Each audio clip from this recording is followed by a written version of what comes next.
Thank you very much, Chair Van Hollen and Ranking Member Hagerty. As Vice Chair Collins, who is also here with us today, and I made clear when we announced our plan to return this committee to regular order, we have a responsibility to deliver for the American people by working together to draft and pass funding bills that strengthen our economy and keep America competitive on the world stage and make sure that our families here at home are financially secure and thriving. This is no small feat, as we all know, but this hearing is really an important reminder that when it comes to keeping our nation strong, secure, and competitive, it is not just about how much we spend on defense, which is important. It is also important how strong our economy is. And I mean on Main Street, not just on Wall Street. And as we've seen, the collapse of the Silicon Valley Bank and Signature Bank have been a really stark reminder of the important role Treasury does play, regulating our banks, ensuring our economy is sound, and protecting American workers and savers from paying the price for Wall Street's mistakes. And that's really critical because working families are the backbone of this economy. And that means when our families are less financially secure, our nation is less financially secure. Strong funding for Treasury means strong enforcement of our sanctions against Russia and Iran, the drug cartels, and other dangerous actors. It also means when my constituents call the IRS with a question about their taxes, they can actually get a real person on the other end of the line. And thanks to the funding that Democrats passed, the IRS is now answering 90% of its phone calls. That is a dramatic improvement from the 13% last year. But we still are playing catch up on these investments. The technology that handles Americans' tax returns, for example, is over 60 years old. So we need a modern IRS, and that won't just mean fewer tax cheats stifling families when it comes to paying their fair share. It means that Americans' personal financial information is safer from cyber attacks or nefarious actors. And it will mean we could put more money back in families' pockets when it comes to the tax refunds and relief that they are entitled to, like the child care tax credit President Biden proposes reinstating in this budget. Secretary Yellen, I asked you about the IRS spend plan for the IRA funding in our call when we talked last month. Congress still doesn't have that. And I want to join Chair Van Hollen in saying the department has had enough time to produce it, and we expect to see it. And lastly, families, of course, are also counting on us to raise the debt limit. You just talked about this, without drama, without delay. And let me just be clear as you were, that the full faith and credit of the United States, that is, to pay our bills on time like every family is expected to, is not something that should ever be held hostage to score cheap political points at the expense of working people in this country. Not getting that done would be catastrophic for our economy. So I hope we can do this in a straightforward, bipartisan way, as we have many times under both Republican and Democratic leadership. So again, thank you for being here today. And I just want to say I'm going to be very closely paying attention to the work on the issues raised by the Silicon Valley Bank and Signature Bank, and I expect that you will keep us updated on this as we move along. Yes, of course, I'd be glad to. Thank you. In terms of questions, last year I was able to pass a sweeping bipartisan retirement bill in our Secure 2.0 Act that will increase families' financial resiliency and help more families save for a dignified retirement and make it easier for businesses to offer retirement plans. Can you tell us what resources Treasury will need to implement all of Secure's directives in a timely manner?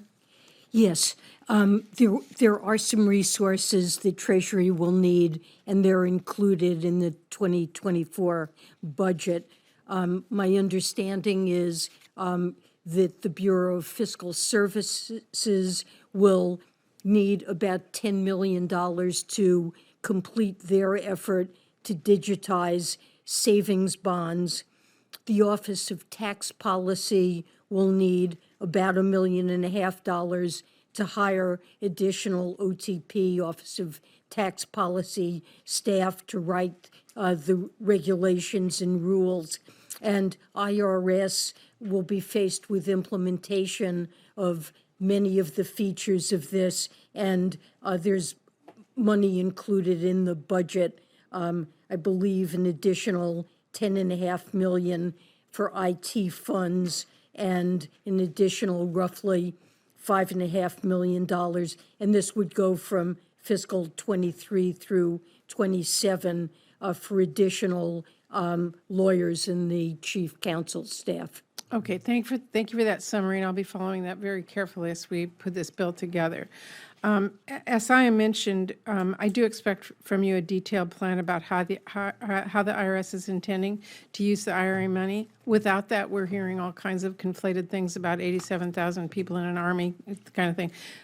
Tell us when we're going to see that plan so we can see the detail of how this In a will be matter spent. of weeks, I have seen a draft of the plan. It's not final, but you should see it very shortly. Okay, we need to see that because it is really important for our course, it's very- taxpayers to be able to call the IRS and get a response. It is really important for us to be able Yes. to have the new technology we need, but we need to see your span plan so we have a real concrete plan in front of You us. will see that.